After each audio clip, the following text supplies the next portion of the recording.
పద్దెనిమిది పడిమెట్ల పైకెక్కి గుడికేగు భక్తులకు ఎదురొచ్చే బంగారు స్వామి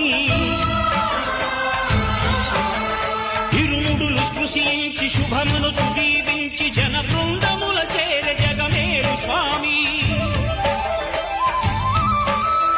తన భక్తులనరిల్చు తప్పులకు తడబడి ఒక పక్క ఒరిగెన ఓంకారమూర్తి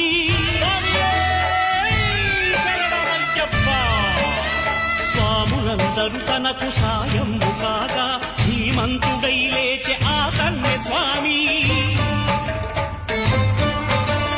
పట్టబంధము వీడి భక్తతతికై